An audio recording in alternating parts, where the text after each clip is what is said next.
Lebanon's Shiite Muslim Hezbollah group warned today that a power vacuum could tip Lebanon into civil war. This as thousands of protesters took to the streets for a ninth day on Friday. The vacuum is a result of several government ministers having resigned in the wake of protest. The demonstrators are demanding a sweeping overhaul of Lebanon's political system, citing grievances ranging from austerity measures to poor infrastructure.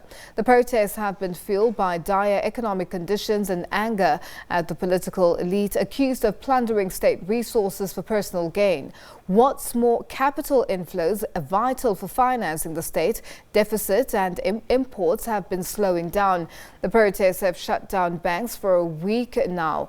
The Banking Association says banks will remain closed until the situation stabilizes. For more on the story, we are joined via Skype by political analyst Heba Morad from the Tehran University in Iran. Heba, good evening and thank you so much for joining us on The Globe. Thank you for having me. Now, Prime Minister Saad al-Hariri, a Sunni Muslim, has threatened to resign. How would his exit affect politics within Lebanon? Well, 5 days ago, Lebanese Prime Minister Saad Hariri declared a list of reforms along with his colleagues of the government, and afterwards that if within the 72 coming hours, no response was witnessed, he would resign. However, many in Lebanon are keen on not seeing a resignation of the government.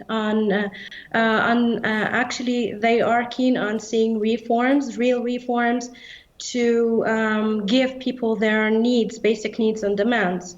Lebanese President Michel Aoun, who's Christian himself, said basically that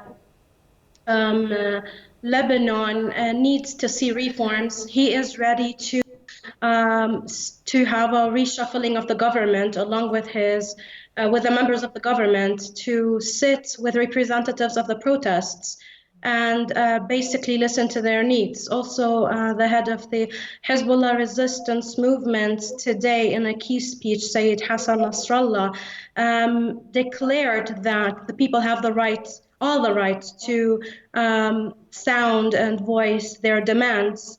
Just to give you and a small what the situation is like in Lebanon. Since the civil war broke out back in the 1970s, Lebanon has constantly been suffering from shortages in electricity, water. The telecoms network is super expensive. Education, job opportunities are not abundant for the people. Many are suffer from unemployment.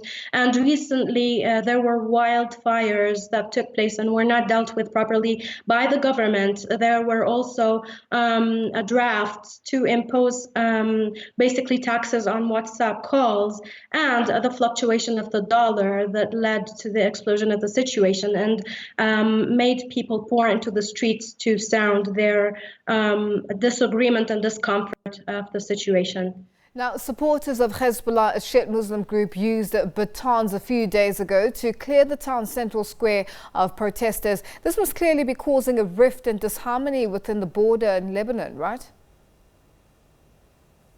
Well, some media outlets pointed out that this incident was carried out by Hezbollah supporters in the northern city of Nabatieh, in the southern city of Nabatieh in south of Lebanon. However, these were not confirmed, and the police officers of the municipality, the police officers who accompanied actually civilians who were not confirmed to be Hezbollah personnel or supporters, actually led to the resignation of some municipality members in that area.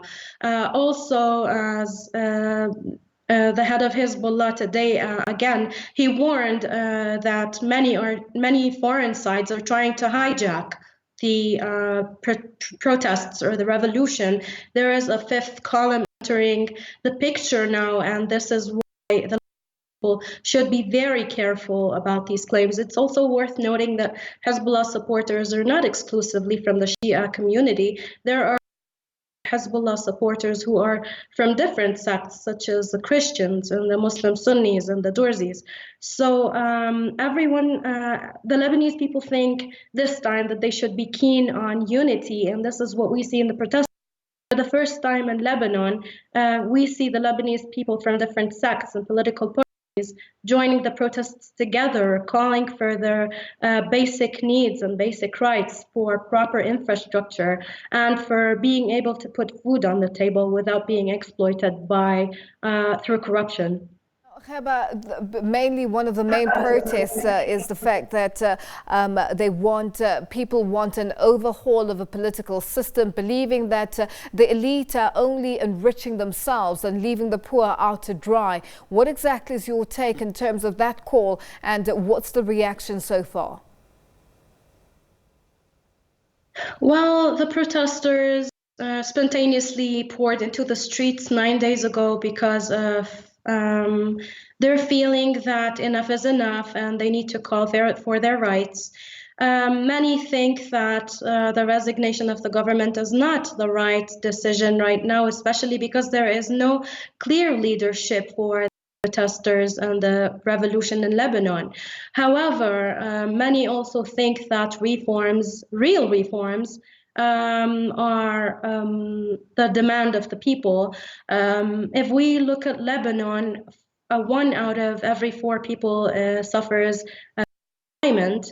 The debt is 150% of GDP, which is the 3rd highest across the world.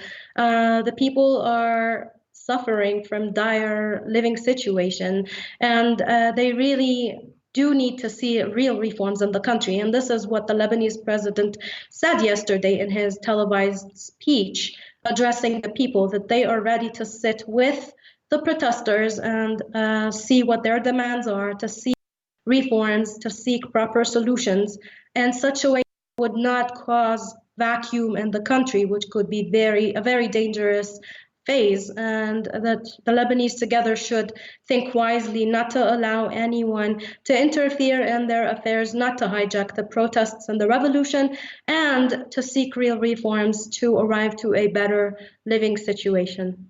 Heba, thank you so much for your time. We'll leave it there for now. That is political analyst Heba Morad from the Tehran University in Iran, joining us via Skype.